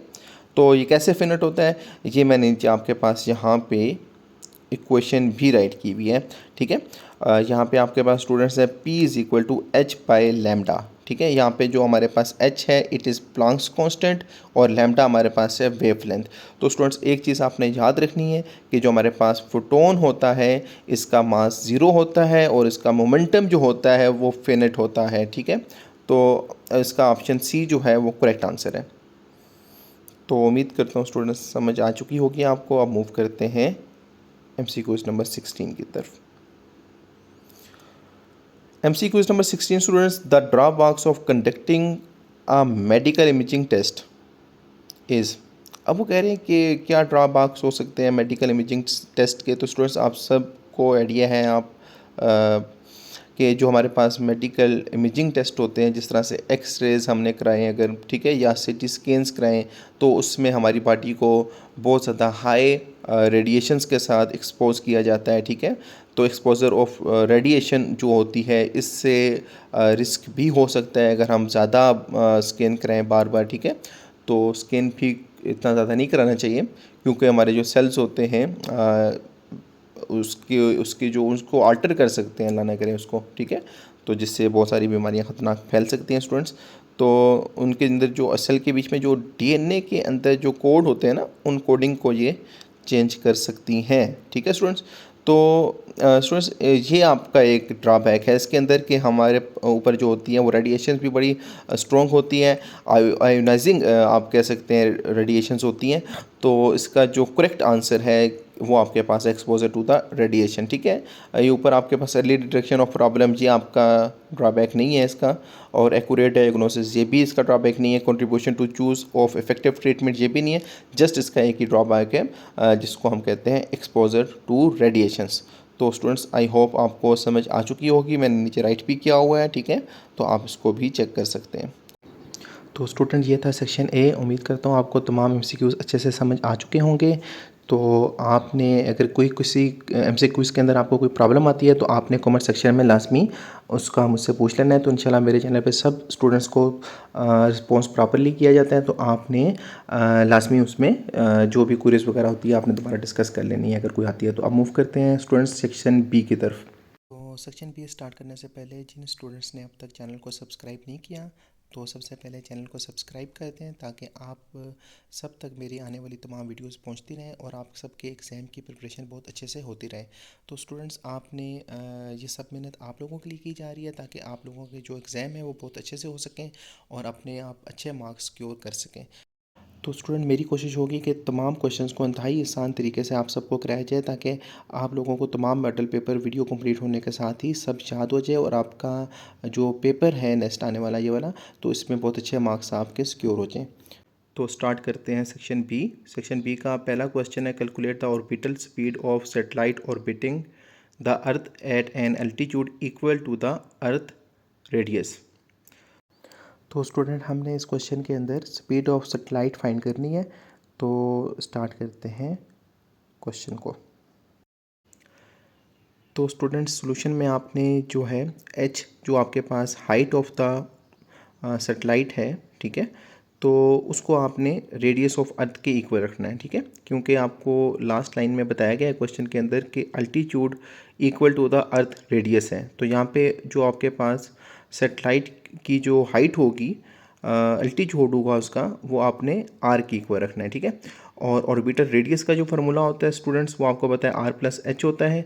तो यहाँ पे जो आपके पास एच होगा ये एल्टीट्यूड है जिसको हमने आर के इक्वल किया था। ठीक है, तो यहाँ पे भी आप आर राइट कर देंगे। ठीक है स्टूडेंट्स, तो देन आपके पास जो ऑर्बिटल रेडियस आ जाएगा वो आपके पास 2r आ जाएगा। ओके स्टूडेंट्स, देन आपने इसकी जो है ऑर्बिटल स्पीड फाइंड करनी है सेटेलाइट की आपने, तो उसका फार्मूला आपने राइट करना है। We know that v is equal to G M divided by r under root. तो यहाँ पे g आपके पास कांस्टेंट वैल्यू होती है इसकी। तो स्टूडेंट्स यहाँ पे r जो होगा आपने इसकी जगह 2r पुट कर देना है। ठीक है, ऑर्बिटल रेडियस की जगह। देन आपने स्टूडेंट्स एक और चीज़ यहाँ पे आपको पता होनी चाहिए कि हमारे पास वी नो डॉट लगा के आपने बताना है कि जी एम जो होता है आपके पास जी आर स्क्वायर के इक्वल होता है। तो वी कैन राइट एज, हम जी एम की जगह जी आर टू लगा देंगे। तो हमने यहाँ पे उसको पुट कर दिया जी आर टू को, और नीचे आपने 2r को एज इट लिख दिया। देन स्टूडेंट्स आर के साथ कट जाएगा, जी आर बाई 2 रह जाएगा आपके पास। ठीक है स्टूडेंट्स, तो यहाँ पे आपने इनकी वैल्यूज़ को पुट कर देना है। जी की वैल्यू वी नो डैट 9.8 होती है स्टूडेंट्स, और जो आर होता है रेडियस ऑफ द अर्थ वो आपके पास 6.4 मल्टीप्लाई बाई 10 की पावर 6 हो जाएगा, और डिवाइडेड बाई 2 आपने कर देना है। तो इन सबको कैलकुलेट करेंगे, आपके पास जो वेलोसिटी ऑफ ऑर्बिटल आ जाएगी हमारे पास, speed of the orbital of satellite, वो हमारे पास 5.6 किलोमीटर पर सेकंड आ जाएगी। तो स्टूडेंट ये था क्वेश्चन नंबर 1। तो आप इसको यहाँ से स्क्रीनशॉट भी ले सकते हैं। तो स्टूडेंट मूव करते हैं इसके अल्टरनेटिव पार्ट की तरफ। तो स्टूडेंट इसका जो अल्टरनेटिव पार्ट है हमारे पास उसमें आपको बता रहे हैं कि a body with mass 800 gram attach to a spring vibrates with amplitude 30 centimetre, the restoring force is 60 newton when the displacement is 0.30 metre, find out its angular frequency. तो हमने एक तो स्टूडेंट इसकी एंगुलर फ्रीक्वेंसी फाइंड करनी है, और b में आपने velocity and acceleration at x is equal to 12 centimetre आपने फाइंड करना है। तो गिवन डाटा में हमारे पास स्टूडेंट्स यहाँ पे मास दिया हुआ है 800 ग्राम था, ऊपर आपको नज़र आ रहा होगा स्टूडेंट्स। तो इसको आपने केजी में कन्वर्ट कर लेना है, 1000 से डिवाइड करेंगे 0.8 हो जाएगा। देन आपके पास जो एम्पलीट्यूड है स्टूडेंट्स का वो आपके पास 30 सेंटीमीटर है, इसको भी आप 100 से डिवाइड करेंगे तो ये आपके पास 0.3 मीटर हो जाएगा। Then force we know that newton लगा हुआ है इसके साथ, तो फोर्स हमारे पास 60 न्यूटन है स्टूडेंट, ठीक है। और एट पोजीशन जो होगी इसमें वो x is equal to 0.3 metre, ठीक है स्टूडेंट्स। या रेडी मीटर में है तो उसको आपने एज इट लिख देना है। देन स्टूडेंट्स आपने, क्योंकि आपने एंगुलर फ्रीक्वेंसी जब फाइंड करनी है ना स्टूडेंट्स, तो आपको वहाँ पे देखें फॉर्मूला मैंने यहाँ पे ये सारी तीनों आइडेंटिटीज़ राइट कर दी हैं मैंने। एंगुलर फ्रीक्वेंसी की आइडेंटिटी है आपके पास, इसमें यहाँ पे आपके के आपका यूज़ होगा एंगुलर फ्रीक्वेंसी जो हमारे पास पार्ट ए है फाइंड करने के लिए। तो सबसे पहले हम के की वैल्यू को क्या करेंगे स्टूडेंट्स, यहाँ पे फाइंड करेंगे। तो के का स्टूडेंट आपने यहाँ पे फॉर्मूला लगाना है, k is equal to F by x. तो f हमारे पास जो स्टूडेंट यहाँ पे दिया हुआ 60, उसको डिवाइड करते हैं 0.3 के साथ, तो आपके पास 200 न्यूटन पर मीटर आपके पास k की वैल्यू आ जाएगी। तो स्टूडेंट इसी को आपने पुट कर देना है फ्रीक्वेंसी के, एंगुलर फ्रीक्वेंसी के फार्मूले के अंदर, ठीक है। तो k डिवाइडेड बाई m और स्क्वायर रूट है, तो यहाँ पे आपने 200 पुट कर देना है k की जगह। और जो आपके पास मास था हमारे पास स्टूडेंट्स, वो आपके पास 0.8 kg था, उसको उसके साथ डिवाइड कर देना है। देन आपके पास जो एंगुलर फ्रीक्वेंसी है स्टूडेंट्स, वो आपके पास आ जाएगी 15.81 रेडियन पर सेकेंड। तो स्टूडेंट ये हमारे पास ए पार्ट इसका सॉल्व हो गया है, और अब हम मूव करते हैं इसके पार्ट बी की तरफ। तो पार्ट बी में स्टूडेंट्स आपने एक्सेलरेशन फाइंड करना है। तो एक्सेलरेशन का फार्मूला भी यहाँ पे राइट किया हुआ था मैंने, माइनस एंगुलर फ्रीक्वेंसी का स्क्वायर और एक्स। तो यहाँ पे आपने जस्ट जो है x की वैल्यू जो आपके पास यहाँ पे है 0.12 ये पुट कर देनी है। तो स्टूडेंट यहाँ पे एंगुलर फ्रीक्वेंसी हमारे पास जो है वो आपके पास थी 15.81, तो जब उसका हम स्केयर लेंगे तो आपके पास 250 हो जाएगा। तो आपने यहाँ पे एंगुलर फ्रीक्वेंसी की जगह 250 पुट कर देना है, और x आपके पास जो है 0.12। तो ये आपने जब इनको मल्टीप्लाई करना है स्टूडेंट्स, तो आपके पास -30 मीटर पर सेकेंड स्केयर आपके पास एक्सेलरेशन आ जाएगा, ठीक है स्टूडेंट्स। और देन इसके बाद आपने वेलोसिटी फाइंड करनी है। तो वेलोसिटी का स्टूडेंट मैंने यहाँ पे फार्मूला राइट किया हुआ था, v is equal to angular frequency इस एम्पलीट्यूड का स्केयर फिर माइनस x का स्केयर होल पे अंडर रूट। तो स्टूडेंट्स यहाँ पे आपने इसी तरह से जस्ट वैल्यूज़ पुट कर देनी है सबकी केयरफुली, और आपके पास आंसर आ जाएगा 4.3 मीटर पर सेकेंड, ठीक है।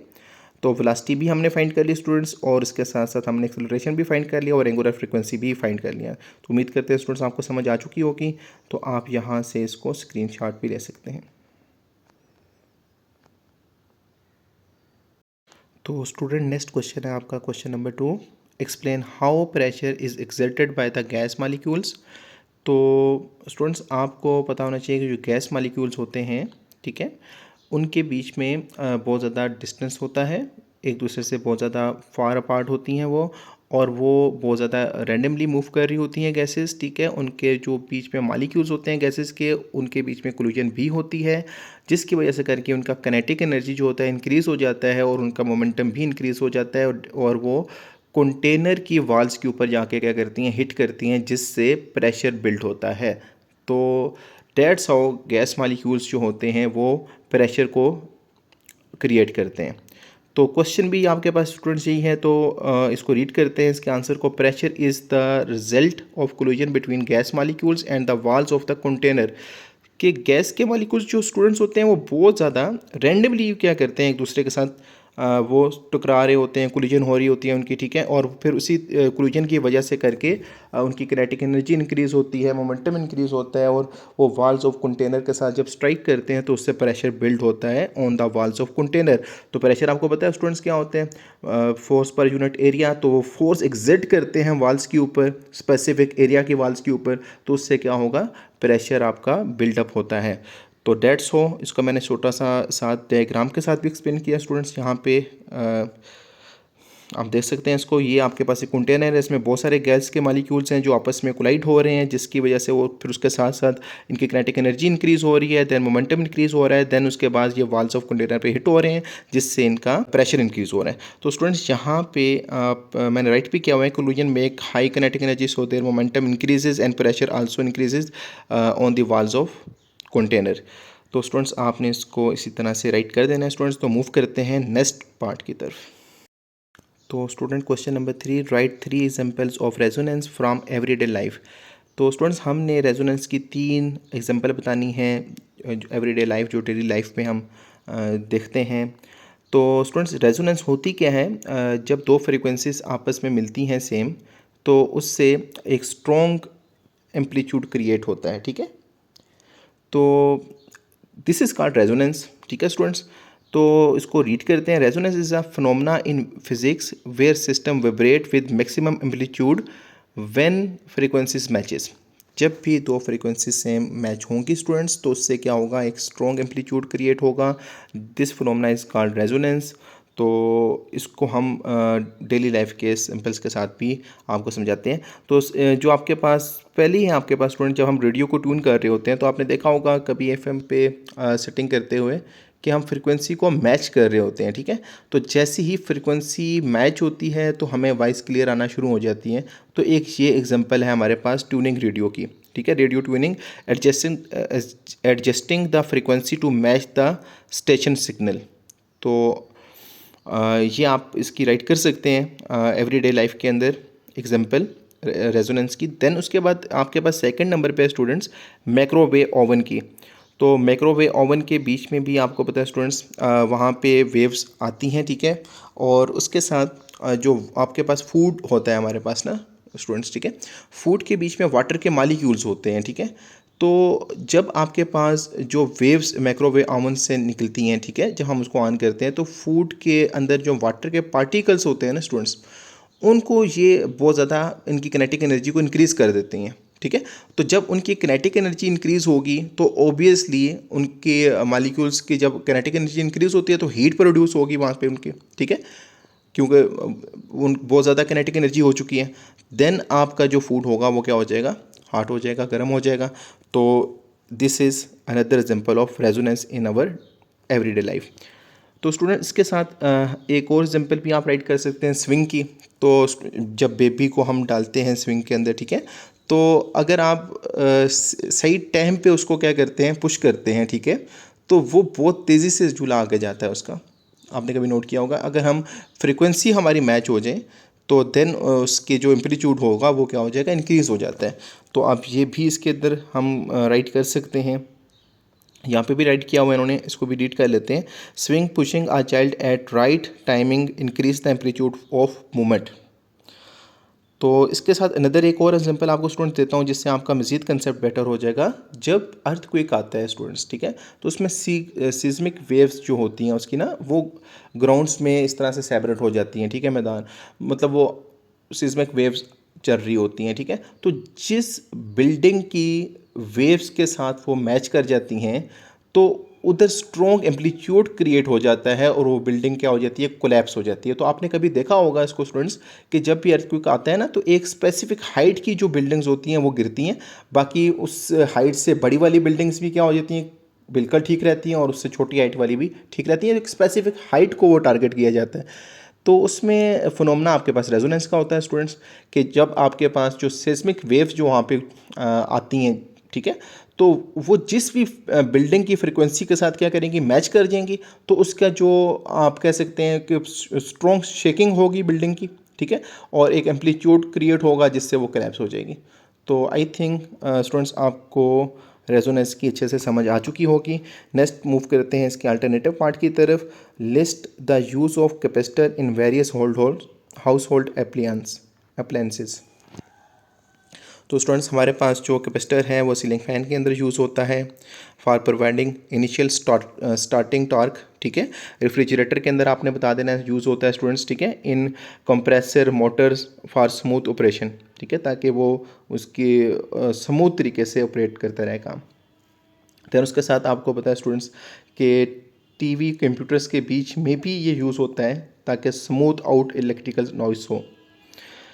तो in power filter to smooth out electrical noise. तो स्टूडेंट्स ये इसका आप जो है इनके एप्लीकेशंस को राइट कर सकते हैं, यूजेस कर सकते हैं, राइट। तो मूव करते हैं क्वेश्चन नंबर 4 की तरफ। तो student question number 4, the fringe spacing between the central maxima and first minima is 2 millimeter. If a light of 500 nanometer is used, then find the separation between the slits. The distance between the slit and screen is 1 metre. ठीक है students, तो ये हमारे पास कुछ data दिया हुआ है यहाँ पे, जो आपके पास स्टूडेंट्स यहाँ पे फर्स्ट मिनीमा है, इसको हम y से डिनोट करते हैं। ठीक है, और ये आपके पास 2 मिलीमीटर है। तो मिलीमीटर स्टूडेंट्स यहाँ पे मैंने साइड पे भी राइट किया हुआ है कि आपके पास 10 जो मिली होता है आपके पास 10 की पावर -3 होता है, और नैनो आपके पास 10 की पावर -9 होता है। तो स्टूडेंट्स यहाँ पे हमारे पास जो y है 2 मिलीमीटर है, तो उसको हम यहाँ पे लिखेंगे 2 की पावर 10 की पावर -2 इंटू 10 की पावर -3 मीटर। और देन आपके पास स्टूडेंट्स यहाँ पे जो है लैम्डा जो हमारे पास है, तो ये हम राइट करेंगे 500 मल्टीप्लाई बाई 10 की पावर -9 मीटर। ओके स्टूडेंट्स, और जो हमारे पास जो डिस्टेंस था, ठीक है, between the slits and the screen, वो हमारे पास एल से शो करेंगे उसको, और वो हमारे पास 1 मीटर होगा। तो स्टूडेंट्स इसका हमने फार्मूला लिखना है। फार्मूला आपके पास स्टूडेंट्स यहाँ पे लिखा हुआ है फर्स्ट मिनीमा का, y is equal to lambda L divided by 2d। तो यहाँ पे आपने जस्ट वैल्यूज़ को पुट कर देना है केयरफुली। 500 मल्टीप्लाई बाई 10 की पावर -9 मल्टीप्लाई बाई 1, क्योंकि एल आपके पास 1 है स्टूडेंट्स। ठीक है, इसको डिवाइड कर देना है आपने 2 मल्टीप्लाई बाई 2 की पावर 2 मल्टीप्लाई बाई 10 की पावर -3 से। तो स्टूडेंट्स आपके पास जो आंसर आ जाएगा यहाँ पे, आपके पास फाइनल आंसर आ जाएगा 0.125 मिलीमीटर। तो दिस इज़ रिक्वायर्ड आंसर। तो स्टूडेंट आई होप आपको समझ आ चुका होगा। तो student question number 5, define the mutual inductance, also right its unit. तो आंसर है स्टूडेंट्स का म्यूचुअल इंडक्टेंस। आपको स्टूडेंट्स बता दूं कि प्रॉपर्टी होती है दो कॉइल्स के बीच में। जब हम एक कॉइल्स के बीच में करंट को चेंज करते हैं, तो उससे दूसरी नेबरिंग कॉइल जो होती है उसके अंदर इंड्यूस ईएमएफ जो होता है, इलेक्ट्रोमोटिव फोर्स जो होती है स्टूडेंट्स, वो क्या होती है, जनरेट होती है, प्रोड्यूस होती है। तो this phenomena is called mutual inductance. ठीक है, और इसका जो एसआई यूनिट होता है स्टूडेंट्स, वो आपके पास हेनरी होता है, और उसका सिंबल कैपिटल एच होता है। और जो आपके पास ट्रांसफार्मर होता है हमारे पास, वो भी म्यूचुअल इंडक्टेंस के प्रिंसिपल के ऊपर ही काम कर रहा होता है। तो इसको रीड कर लेते हैं students. Mutual inductance is the property of two coils where a change of current in one coil primary, one coil को हम प्राइमरी कॉइल कहेंगे, induces an electromotive force in neighbouring coil secondary coil, and SI unit is henry, और उसका जो symbol आगे bracket में students यहाँ पे राइट किया गया है वो एच है। तो स्टूडेंट्स इन शॉर्ट कि आपने एक कॉइल के बीच में करंट को चेंज किया, और उसके चेंज होने की वजह से करके नेबरिंग करंट जो आपके पास कॉइल थी उसके बीच में इंड्यूस ईएमएफ प्रोड्यूस हुई है। तो this is called mutual inductance. और इसका जो एसआई यूनिट होता है स्टूडेंट्स, वो हेनरी होता है, और उसका सिंबल एच होता है। और ये ट्रांसफार्मर जो होता है हमारा, ये म्यूचुअल इंडक्टेंस के ऊपर ही काम कर रहा होता है। तो नेक्स्ट आपके पास स्टूडेंट्स हैं define gravitational field strength, also right it's formula and unit. तो ग्रेविटेशनल फील्ड स्ट्रेंथ जो होती है स्टूडेंट्स, ठीक है, is the gravitational force exerted per unit mass at point in the field. This is the definition of gravitational field strength. Now formula इसका students के दो फार्मूले हैं, आपने याद रखने कि आपके पास G is equal to F/m। यहाँ पे आपके पास जो G है ग्रेविटेशनल फील्ड स्ट्रेंथ को शो कर रहा है, F फोर्स को शो कर रहा है, और M जो आपके पास स्टूडेंट्स यहाँ पे मास को शो कर रहा है। और इसका दूसरा फार्मूला जो स्टूडेंट्स है वो G is equal to Gm/r² होता है। और इसका जो SI यूनिट है स्टूडेंट्स, वो आपके पास न्यूटन पर kg होता है। ठीक है स्टूडेंट्स, तो यहाँ पे जो आपके पास जो है ना सेकंड जो फार्मूला स्टूडेंट्स, तो ये अर्थ के लिहाज से है, ठीक है, अर्थ के केस में होता है। तो स्टूडेंट्स हम यहाँ पे तो हमने वैसे क्वेश्चन को पूरा कर दिया, जस्ट हम इसका आपको बता देते हैं कि कैसे हमने इसका यूनिट जो है न्यूटन पर केजी कैसे होता है। तो उसको मैंने नीचे सॉल्व किया है, आप स्टूडेंट यहाँ पे देखें इसको कि जी जो आपके पास होता है ग्रेविटेशनल फील्ड स्ट्रेंथ, वो आपके पास इक्वल होता है F/m के। तो F का जो ऐसे यूनिट न्यूटन होता है स्टूडेंट्स, ठीक है, और जो आपके पास मास होता है उसका केजी होता है, तो N/kg हो जाएगा। ठीक है स्टूडेंट्स, और फिर जब केजी को ऊपर लेके आएंगे तो ये आपके पास न्यूटन पर केजी हो जाएगा। तो स्टूडेंट इसी तरह से जो आपके पास अर्थ के केस में बात करें तो वो जी आपके पास जो ग्रेविटेशनल फील्ड स्ट्रेंथ होती है वो आपके पास Gm/r² होती है। जी यहाँ पे हमारे पास कांस्टेंट है, और इसका आपके पास जो यूनिट होता है वो न्यूटन मीटर स्क्वायर kg पर स्क्वायर होता है। ठीक है, तो स्टूडेंट्स यहाँ पे और मास का आगे आपके पास केजी होता है, अगेन आपने केजी लिख देना है स्टूडेंट्स, और रेडियस नीचे आपका डिवाइड हो रहा है जो उसका मीटर होता है, तो उसके ऊपर स्क्वायर है तो हम मीटर स्क्वायर लिख देंगे। तो स्टूडेंट मीटर स्क्वायर से कैंसिल हो जाएगा, पीछे आपके पास रह जाएगा न्यूटन पर केजी स्क्वायर इन 2 kg, और फिर जब आप -2 kg में से आप प्लस का 1 kg निकालेंगे तो आपके पास kg -1 रह जाएगा और न्यूटन एज इट साथ लिख देंगे। तो आप देखें स्टूडेंट्स, दोनों केस में हमारे पास जो ग्रेविटेशनल फील्ड स्ट्रेंथ है उसका जो SI यूनिट है वो आपके पास न्यूटन kg -1 है, न्यूटन पर केजी है। तो स्टूडेंट्स ये था क्वेश्चन नंबर 5। उम्मीद करता हूँ आपको समझ आ चुका होगा। तो मूव करते हैं नेक्स्ट क्वेश्चन की तरफ। तो नेक्स्ट क्वेश्चन है students question number 6। When electrons are accelerated through a potential difference of 10⁵ volt in an X-ray tube, calculate the minimum wavelength produced. तो स्टूडेंट्स यहाँ पे आपको काफ़ी सारा डाटा दिया है, इसको आपने केयरफुली राइट कर देना है। तो यहाँ पे स्टूडेंट्स पोटेंशियल डिफरेंस जो हमारे पास है वो आपके पास 10⁵ वोल्ट है। एच आपने स्टूडेंट्स याद रख लेना है, ये आपके पास प्लांक्स कांस्टेंट होता है 6.63 × 10⁻³ जॉल पर सेकेंड, जॉल सेकेंड। और स्टूडेंट्स जो आपके पास सी है ये स्पीड ऑफ लाइट होती है 3 × 10⁸ मीटर पर सेकेंड। तो स्टूडेंट्स यहाँ पे आपने फार्मूला राइट करना है। तो मिनिमम वेवलेंथ का फार्मूला ये आपके पास, तो ये आपके पास होता है Hc/, इलेक्ट्रॉन वोल्ट, इलेक्ट्रॉन और फिर आगे आपके पास वोल्ट की बात, वोल्ट आपने लिख देना है। तो स्टूडेंट्स यहाँ पे आपने H की वैल्यू पुट कर देनी है। H आपके पास जो है प्लांक्स कांस्टेंट है, उसको मल्टीप्लाई कर देना है स्पीड ऑफ लाइट से और डिवाइड कर देना है दोनों को। आपने ई इलेक्ट्रॉन की वैल्यू यहाँ पे पुट कर देनी है आपने, और 10⁵ आपने जो वोल्ट ऊपर दिया था उसकी वैल्यू पुट कर देनी है। तो स्टूडेंट्स आपके पास आ जाएगा यहाँ पे फाइनल आंसर 12.43 पिकोमीटर। तो उम्मीद करता हूँ स्टूडेंट्स आपको ये न्यूमेरिकल भी समझ आ चुका होगा। तो स्टूडेंट क्वेश्चन नंबर 6 का अल्टरनेटिव पार्ट है AC voltage across 0.5 capacitor is 16 sin 2 × 10⁻³ time V and find the capacitive reactance. तो स्टूडेंट्स वेरी इजी है, कोई मुश्किल नहीं है। यहाँ पे मैंने आपको जो है मैक्रो की वैल्यू भी राइट कर दी है, 10⁻⁻6 होती है राइट साइड पे आप देखें स्टूडेंट्स, और मैंने फार्मूला भी राइट कर दिया यहाँ पे। तो जहाँ पे आपके पास सी है ना स्टूडेंट्स, यहाँ पे डाटा में जो दिया हुआ है आपको देखें या सोल्यूशन के नीचे, तो यहाँ पे स्टूडेंट्स आपके पास मैक्रो जो लिखा हुआ है इसकी जगह आप 10⁻⁻6 लगा देंगे, और हमारे पास जो सी की वैल्यू फाइनल आ जाएगी वो 0.5 10⁻⁻6 एफ हो जाएगी। तो इसी तरह से एंगुलर जो आपके पास फ्रीक्वेंसी है स्टूडेंट्स, तो आपके पास 2 × 10⁻³ मतलब 2000 रेडियन पर सेकेंड राइट करेंगे हम। और उसके बाद हमने इस फार्मूले के अंदर XC जो हमारे पास है, जिसे हम कहते हैं रिएक्टेंस, तो इसके फार्मूले के अंदर पुट कर देंगे। ये आपके पास होता है angular 1 angular frequency into C। तो स्टूडेंट्स यहाँ पे हमने वैल्यूज़ को पुट किया। आपके पास यहाँ पे जब वैल्यूज़ पुट करेंगे आप, तो आपके पास आ जाएगा 1000 रेजिस्टेंस। तो स्टूडेंट ये था इस क्वेश्चन नंबर 6 का अल्टरनेटिव पार्ट। उम्मीद करता हूँ आपको समझ आ चुका होगा। मूव करते हैं क्वेश्चन नंबर 7 की तरफ।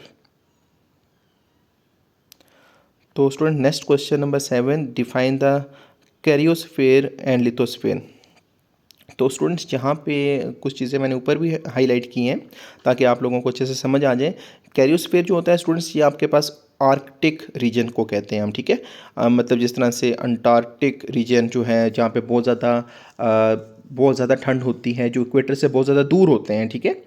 तो वहाँ पे टेम्परेचर भी माइनस में होता है स्टूडेंट्स, ठीक है। तो वहाँ पे या उस हिस्से को हम कहते हैं कैरियोस्फेयर, ठीक है, जहाँ पे ज़्यादातर बर्फ़ होती है आप कह सकते हैं, ठीक है स्टूडेंट्स। तो मैंने नीचे भी राइट किया हुआ है, आप वहाँ पे भी देख सकते हैं। Cryosphere the portion of earth surface where water is solid form, जहाँ पे पानी जो होता है वो सॉलिड फॉर्म में होता है, मतलब आइस की फॉर्म में पाया जाता है, बर्फ़ की तरह होता है वो, including sea ice, lake ice, river ice, glaciers and ice sheet. तो स्टूडेंट्स ये हमारे पास कैरियोस्फेयर होता है। ये हमारे पास अर्थ का ऐसा हिस्सा होता है जहाँ पे बर्फ़ होती है, ठीक है, और माइनस में वहाँ पे टेम्परेचर होता है स्टूडेंट्स, ठीक है। तो वहाँ पे जो एनिमल्स और कैरियोस्फेयर जो होते हैं, इट इज़ अ हैबिटेट भी देता है ये।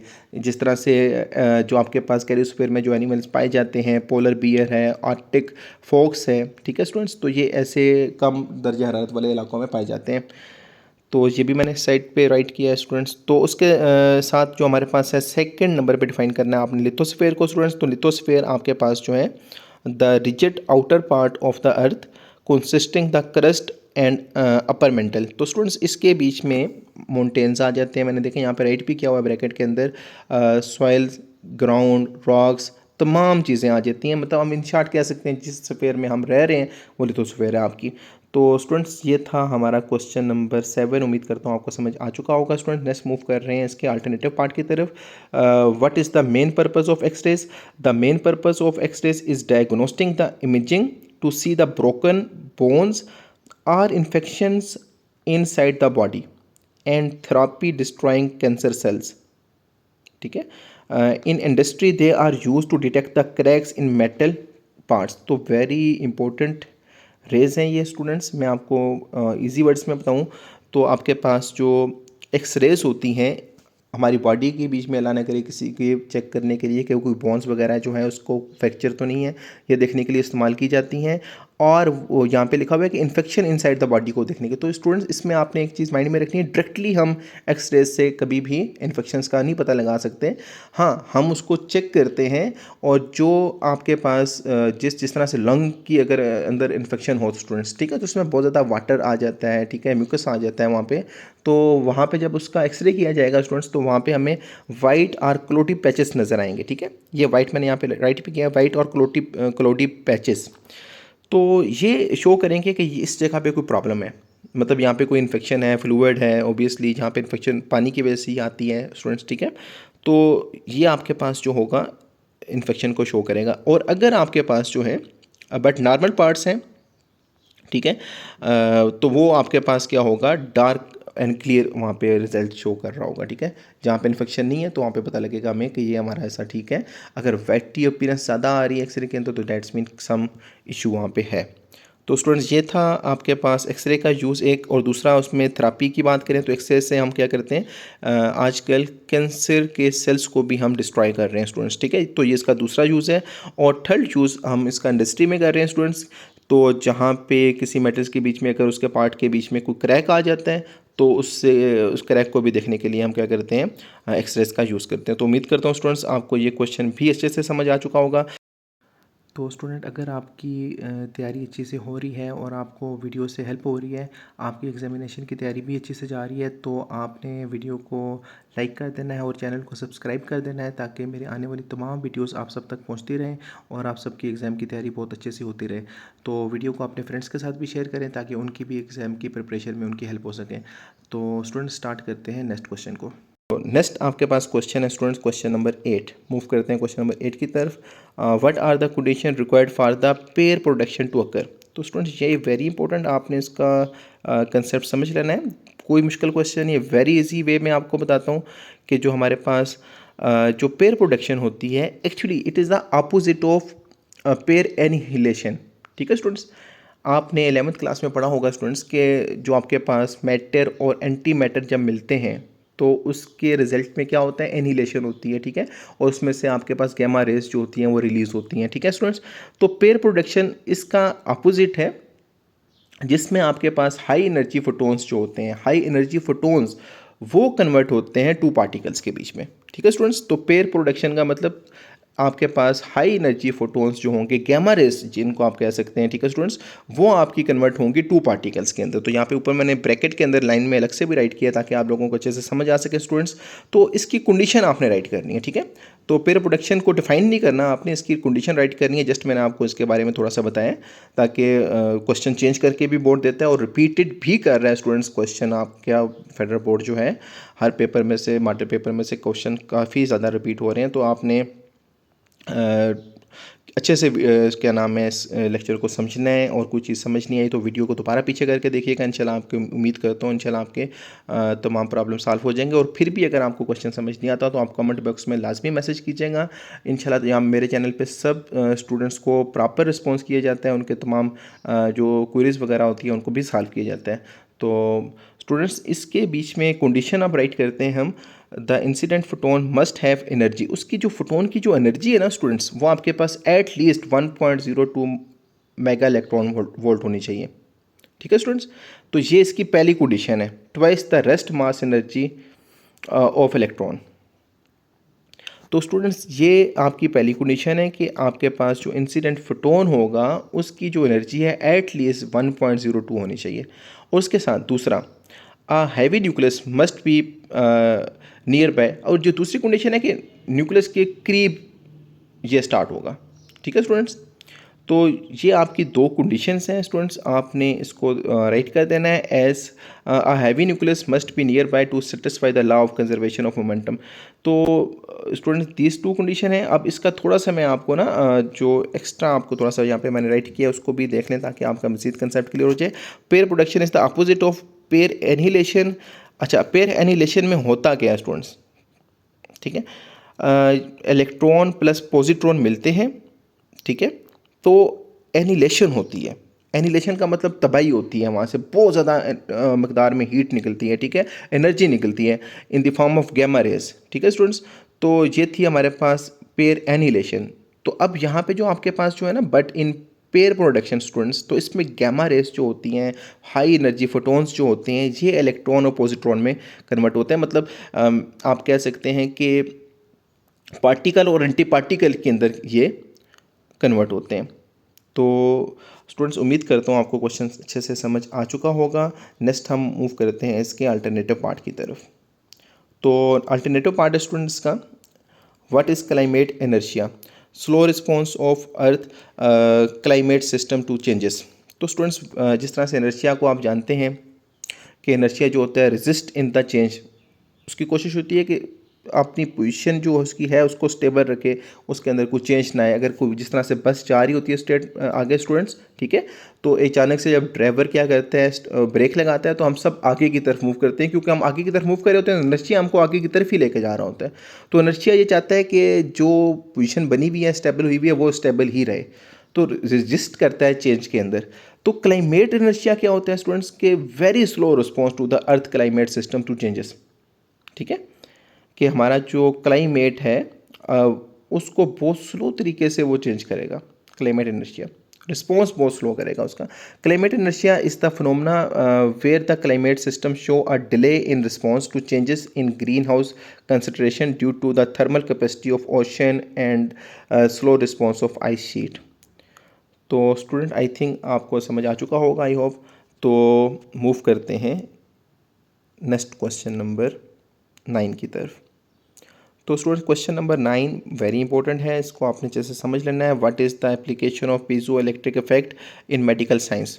तो student what is piezo electrical effect होता क्या है, सबसे पहले तो आपने ये समझना है। तो मैं आपको यहाँ पे थोड़ा सा इजी वर्डिंग में पहले बता देता हूँ कि अगर हम किसी भी, ठीक है ना, क्रिस्टल को, ठीक है, जब हम क्या करते हैं उसको प्रेस करते हैं, जो उसके ऊपर हम अप्लाई करते हैं फोर्स को, ठीक है, लाइक वो क्रिस्टल जो होगा क्वार्क होगा आपके पास, क्वार्ट्स, ठीक है, तो सो दे प्रोड्यूस इलेक्ट्रिक वोल्टेज। उसके अंदर से क्या प्रोड्यूस होता है, इलेक्ट्रिक वोल्टेज प्रोड्यूस होता है। ठीक है स्टूडेंट्स, कि हम किसी भी क्रिस्टल को जब क्या करेंगे, प्रेस करेंगे या उसके ऊपर हम फोर्स अप्लाई करेंगे, ठीक है, देन उसके अंदर क्या प्रोड्यूस होगा, इलेक्ट्रिक वोल्टेज प्रोड्यूस होगा। This phenomena is called piezo electric. ठीक है स्टूडेंट्स, तो इसको हम पीजो इलेक्ट्रिक इफेक्ट कहते हैं। तो इसका रोल क्या है, ठीक है स्टूडेंट्स, इसका रोल क्या है मेडिकल साइंस के अंदर, ये कहाँ पे इस्तेमाल होता है। तो हमने स्टूडेंट्स को इसको यहाँ पे मैंने राइट भी किया है, नीचे एक्सप्लेन भी किया, तो आपको इंशाल्लाह एक्सप्लेन भी इसको अच्छे तरीके से करते हैं। पहले इसको रीड कर लेते हैं।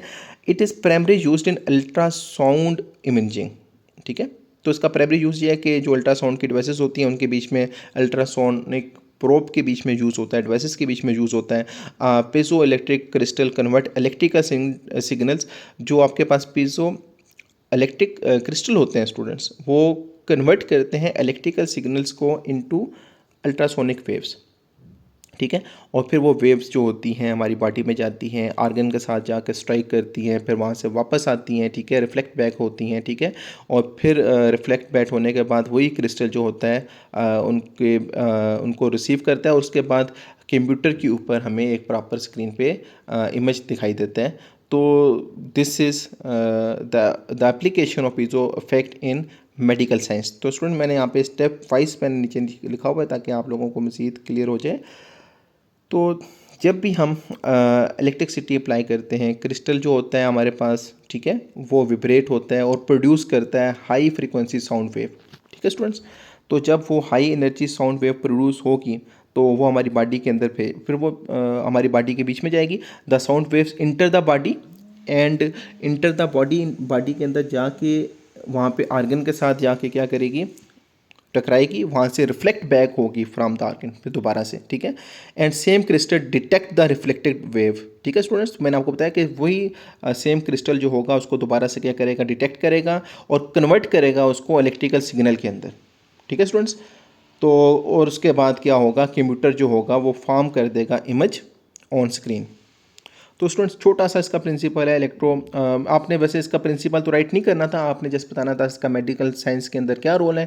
तो आपने ये लिख देना है कि अल्ट्रासोनिक प्रोब के अंदर यूज़ होता है, ठीक है, बॉडी स्कैनिंग के अंदर यूज़ होता है, ठीक है।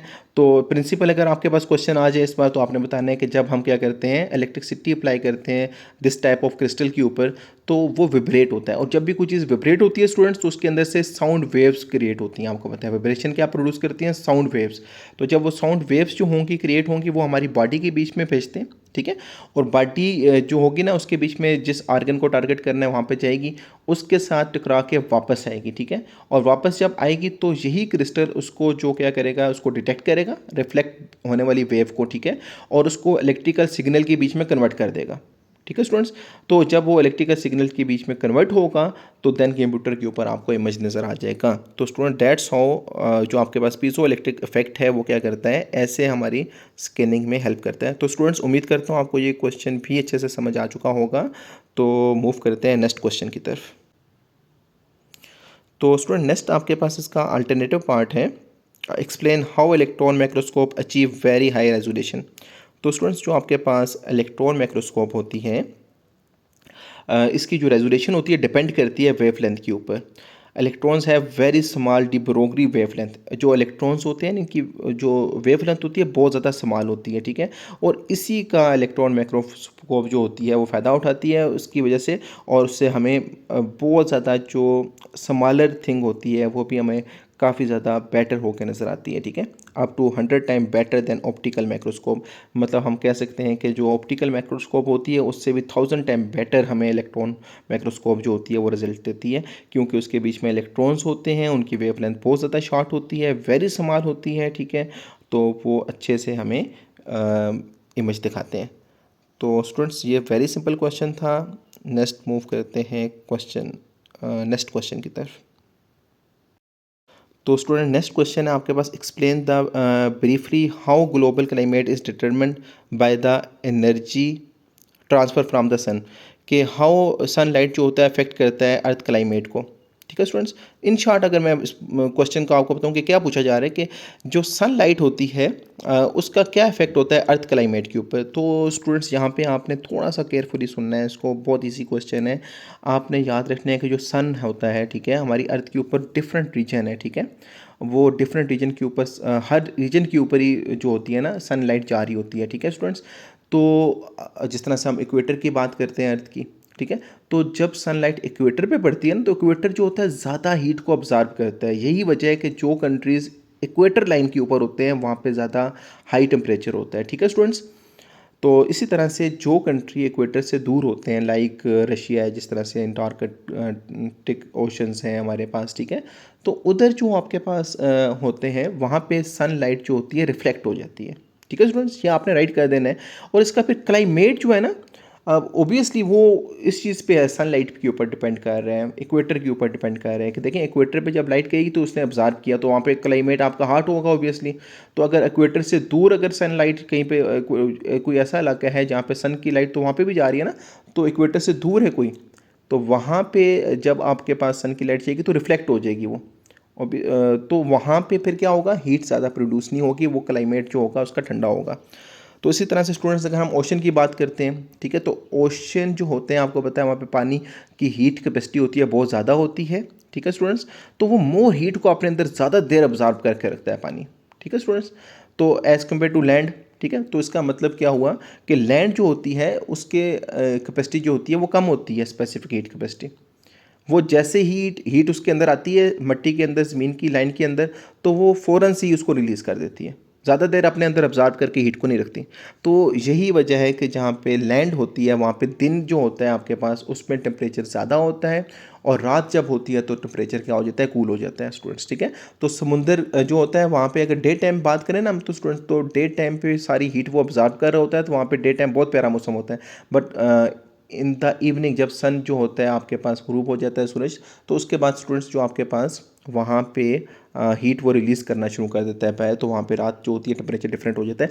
तो दैट्स हाउ जो हमारे पास जो सूरज की रोशनी है, सनलाइट है, इस तरह से हमारे ग्लोबल क्लाइमेट को क्या करती है, डिटरमिन करती है स्टूडेंट्स। तो उम्मीद करता हूँ आपको स्टूडेंट्स समझ आ चुकी होगी। मैंने यहाँ पे राइट भी किया हुआ है, ओशन ऑब्जर्व मोर हीट, क्योंकि उनकी स्पेसिफिक हीट कैपेसिटी ज़्यादा होती है। लैंड हीट जो होती है वो कूल फास्टर, मतलब जल्दी से जैसे ही हीट उसके अंदर आएगी ना, जो स्पेसिफिक हीट कैपेसिटी जो सॉइल की कम होती है तो फ़ौरन से बाहर निकाल देंगे। तो इसी तरह से पोलर रीजन जो होते हैं रिफ्लेक्ट कर देते हैं हीट को स्टूडेंट्स, और जो इक्वेटर होते हैं वो मोर हीट को ऑब्जर्व करते हैं स्टूडेंट्स। उम्मीद करता हूँ आपको समझ आ चुका होगा क्वेश्चन। तो मूव करते हैं इसके अल्टरनेटिव पार्ट की तरफ। तो आपके पास what is Stefan Boltzmann law. तो स्टूडेंट वेरी इजी क्वेश्चन है, एक्सप्लेन ब्रीफली। तो it state that the total energy radiated unit per unit area of a black body is directly proportional to the fourth power of its absolute temperature। तो ये आपके पास students की जो है ना इसकी हम कह सकते हैं मैथमेटिकली एक्सप्रेशन है इसकी, स्टीफन बोल्ट्जमैन की। E is equal to sigma T की पावर 4, ठीक है स्टूडेंट्स। तो यहाँ पे E जो होगा ये एनर्जी रेडिएटेड को शो कर रहा है, ठीक है, और सिग्मा जो है ये कांस्टेंट वैल्यू होगी स्टूडेंट्स यहाँ पे इसकी। तो it explain how much heat an object radiates based on it's heat. तो स्टूडेंट्स इसका इन शॉर्ट आप कह सकते हैं कि जो हमारे पास हार्ड ऑब्जेक्ट्स होते हैं वो ज़्यादा हीट को क्या करते हैं, वो इमिट करते हैं स्टूडेंट्स। तो according to the Stefan Boltzmann law, ठीक है स्टूडेंट्स, कि जो जितना ज़्यादा हार्ड ऑब्जेक्ट होगा उतनी ज़्यादा हीट को क्या करेगा, रिलीज़ करेगा, और जो जितना कम होगा हार्ड वो उतनी कम हीट क्या करेगा, रिलीज़ करेगा। तो यहाँ पे हमने इसको ये भी बता दिया स्टूडेंट्स की मैथमेटिकल एक्सप्रेशन भी राइट कर दी हमने, और उसको डिफाइन भी कर दिया।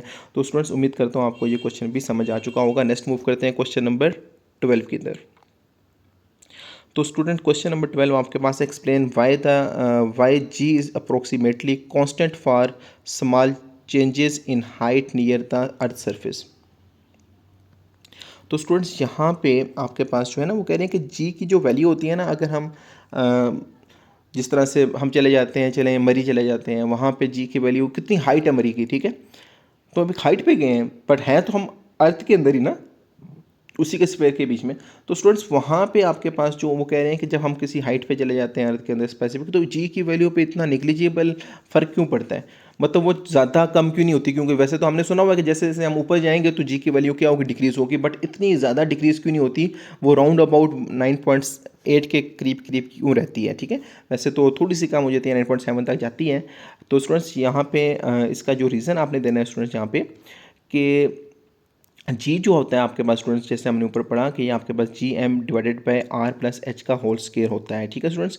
अब यहाँ पे डिनोमिनेटर में आपके पास, ठीक है स्टूडेंट्स, आर प्लस एच का square if the height is very small compare to the earth radius. अब जो हाइट है ना स्टूडेंट्स कितनी हो जाएगी, मैक्सिमम कितनी हो जाएगी, मेरे ख्याल में अगर मरी भी जाए तो 8,000 फीट, या तो चलें मैक्सिमम जितनी भी कर लें तो इतनी ज़्यादा नहीं होती। मतलब जितनी भी हाइट हम ज़मीन के अंदर रह के हम जितनी भी हाइट पे जाएंगे, जितने भी मर्जी ऊंचे पहाड़ पे जाएंगे, तो इतनी ज़्यादा इंक्रीज़ नहीं होगी height as compare to radius, क्योंकि रेडियस ज़मीन का बहुत ज़्यादा है, ठीक है स्टूडेंट्स। तो उसमें हमारी जो हाइट होती है ना वो निग्लिजिबल हो जाती है, ठीक है। आप ये समझ सकते हैं कि रेडियस के मुकाबले में जो हम किसी भी ऊंचे मकाम पे जाते हैं किसी माउंटेन पे, तो वो जो हाइट होगी हमारी निग्लिजिबल होगी ज़मीन के रेडियस के मुकाबले में, क्योंकि ज़मीन का रेडियस तो आपको पता है स्टूडेंट 6.4 मल्टीप्लाई बाई 10 की पावर 6 मीटर है। तो उसके मुकाबले में हमारे पास जो है बहुत ही ज़्यादा कम होती है हमारे पास हाइट। तो दैट्स वाई उसको हम क्या कर देंगे, वो इग्नोर हो जाती है। तो हमारे पास जो जी की वैल्यू होती है वो कीपिंग अराउंड 9.8 सेंटीमीटर रहती है। तो स्टूडेंट्स उम्मीद करता हूँ आपको समझ आ चुकी होगी क्वेश्चन की। नेक्स्ट मूव करते हैं इसके अल्टरनेटिव पार्ट की तरफ। Describe the function of the control rods in reactor. Control rods made of boron and cadmium, ठीक है स्टूडेंट्स, के ये कंट्रोल रॉड्स जो होते हैं ये बने होते हैं बोरोन और कैडमियम के। Are use to observe neutrons, ये न्यूट्रॉन्स को ऑब्जर्व करते हैं, ठीक है स्टूडेंट्स। तो हमने कंट्रोल रॉड का रिएक्टर के अंदर जो है ना फंक्शन पढ़ना है। तो कंट्रोल रॉड्स सबसे पहले आपने स्टूडेंट बता दिया कि ये मेड होते हैं बोरोन के, कैडमियम के, और यूज़ होते हैं अब्जॉर्ब न्यूट्रॉन्स को करने के लिए। Bye inserting the with drawing them the rate of the chain reaction is control. ठीक है स्टूडेंट्स, तो जब हम इनको इंसर्ट करते हैं तो उससे क्या होता है, चेन रिएक्शन जो होता है वो कंट्रोल होता है हमारा। तो ये एक फंक्शन है इसका। Ensuring the reactor stage at safe, तो ये इस चीज़ की गारंटी देता है कि रिएक्शन हमारा जो है वो सेफ, रिएक्टर जो है वो हमारा सेफ रहेगा। स्टेडी पावर लेवल, तो these are the functions of this are the function of control rods in reactor. तो स्टूडेंट्स उम्मीद करता हूँ ये क्वेश्चन भी आपको अच्छे से समझ आ चुका होगा। मूव करते हैं क्वेश्चन नंबर 13 की तरफ। तो how pressure is related to average translational kinetic energy of gas. तो प्रेशर जो होता है स्टूडेंट्स आपको पता है, वैसे आपको कंसेप्ट तो ये 9 से ही पता होगा कि अगर हम किसी चीज़ का गैस का अगर हम क्या करते हैं उसके ऊपर प्रेशर को एक्सर्ट करते हैं तो गैस के मॉलिक्यूल्स एक दूसरे के करीब करीब आते हैं। ठीक है स्टूडेंट्स, तो ओबियसली जब करीब आएंगे तो उनसे क्या होगा, उनकी काइनेटिक एनर्जी इंक्रीज होगी students. The pressure is directly proportional to the average translation average translational kinetic energy per unit volume. The kinetic theory of gases gives this relation. तो स्टूडेंट्स ये आपने इसके बीच में रिलेशन राइट कर देना है kinetic average translation kinetic energy का। ठीक है स्टूडेंट्स, तो ये आपके पास जहाँ पे है पी आपके पास जो होगा ये आपके पास है pressure students, N by V आपके पास जो नंबर ऑफ मॉलिक्यूल्स होते हैं पर यूनिट वॉल्यूम, और ई के यहाँ पे जो लिखा हुआ है average translational kinetic energy per molecule है। तो स्टूडेंट इस चीज़ को फिर आपने मैथमेटिकली राइट करने के बाद रिलेशन के उसके बाद आपने इसको बता देना है कि here p is the pressure, N by V is the number of molecules, और number of molecules per unit volume, और ई के हमारे पास जो होगा average translation kinetic energy per molecule होगा। तो स्टूडेंट उम्मीद करता हूँ ये क्वेश्चन भी समझ आ चुका होगा आपको। मूव करते हैं नेक्स्ट क्वेश्चन की तरफ। Describe the practical example of free and forced oscillation. तो जो आपके पास स्टूडेंट्स होती है ना फोर्स्ड ऑक्सीलेशन, वो आपके पास फोर्सेस की वजह से होती हैं। ठीक है स्टूडेंट्स, और जो हमारे पास जो फ्री आप कह सकते हैं ऑक्सीलेशंस होती हैं वो विदाउट एक्सटर्नल फोर्स होती हैं, उसमें कोई आप उन ऑक्सीलेशन के अंदर कोई एक्सटर्नल फोर्स इन्वॉल्व नहीं होती। ठीक है स्टूडेंट्स, तो इसको हम प्रैक्टिकल एग्जांपल वो कह रहे हैं इनकी दें दो, तो वेरी इजी क्वेश्चन है, कोई मुश्किल नहीं है स्टूडेंट्स। फ्री ऑक्सीलेशन जो होता है pendulum swinging on its own after being displaced. अगर हम पेंडुलम को क्या करें, एक दफ़ा उसको हिलाएं तो वो खुद उसके बाद क्या होगा, विदाउट एनी एक्सटर्नल फोर्स वो क्या करता रहेगा, डिस्प्लेस्ड होता रहेगा। तो this is the example of free oscillation students. तो इसी तरह से अगर हम दूसरी एग्जांपल की बात करते हैं तो जिसमें फोर्स के साथ ऑक्सीलेशन होती है, तो a bridge vibrating due to soldier marching across it. ठीक है, और washing machine vibrating during the spin cycle. तो आपने देखा होगा स्टूडेंट्स के अगर हम वॉशिंग मशीन के अंदर उसको हम क्या करते हैं, स्पिन करते हैं कपड़ों को रख के, तो वॉशिंग मशीन भी खुद से क्या हो रही होती है, वो वाइब्रेट हो रही होती है। ठीक है, ऑक्सीलेट हो रही होती है वो। ठीक है, तो ऐसी ऑक्सीलेशन जो होगी ये फोर्स ऑक्सीलेशन है, क्योंकि स्पिन की वजह से हो रही है, इलेक्ट्रिक फोर्स की वजह से हो रही है। तो इसी तरह से जो दूसरी एग्जांपल है इसकी प्रैक्टिकल की स्टूडेंट्स की, एक ब्रिज है, पुल है, उसके ऊपर जो है वो सोल्जर जो आए हैं वो मार्च कर रहे हैं, तो ऑब्वियसली वो भी क्या होगा, ब्रिज जो होगा ऑक्सीलेट होगा लिटरली, और उस फोर्स की वजह से होगा, तो इसको हम कहेंगे फोर्स ऑक्सीलेशन। तो उसकी एग्जांपल होगी। तो student question number 14, what is the diffraction grating. तो स्टूडेंट इसमें मैं आपको इजी वे में बता दूं कि अगर कोई ग्लास हो, कोई मेटल की प्लेट हो और उस पर वेरी फाइन लाइंस हो, ठीक है, we split light in different colour, तो इसको हम डिफ्रैक्शन ग्रांटिंग कहते हैं। ठीक है, मतलब ग्लास चाहे कोई मेटल की प्लेट है, उसके ऊपर वेरी फाइन लाइंस हैं, बहुत सारी थाउजेंड ऑफ लाइंस हैं उसकी सेंटीमीटर के बीच में ना, पर सेंटीमीटर के बीच में उसमें थाउजेंड ऑफ लाइंस हैं। ठीक है, कोई ग्लास है या कोई मेटल की प्लेट है, और उससे फिर जो लाइट होती है वो स्प्लिट होती है डिफरेंट कलर्स के अंदर। ठीक है स्टूडेंट्स, तो this phenomena is known as diffraction granting. ठीक है, बहुत इजी कंसेप्ट है, आपको आसान वर्ड्स में मैंने बताया स्टूडेंट्स, तो आप उम्मीद करता हूँ आपको समझ आ चुका होगा। तो इसको रीड भी कर लेते हैं। A diffraction grating is an optical component with periodic structure thousand of line per centimetre that split and diffracts light into several beams traveling in different directions to produce high resolution spectra. तो student this is called diffraction granting. तो student उम्मीद करता हूँ ये questions भी आपको समझ आ चुका होगा।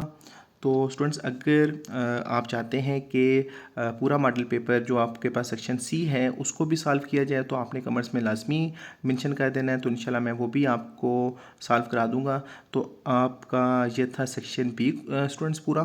तो उम्मीद करता हूँ आपको वीडियो अच्छी लगी होगी। तो वीडियो को लीव करने से पहले इट्स हमर रिक्वेस्ट कि आपने चैनल को सब्सक्राइब कर देना है और वीडियो को लाइक कर देना है, अपने फ्रेंड्स के साथ शेयर करें ताकि उन सब की भी अच्छी से प्रिपरेशन हो सके।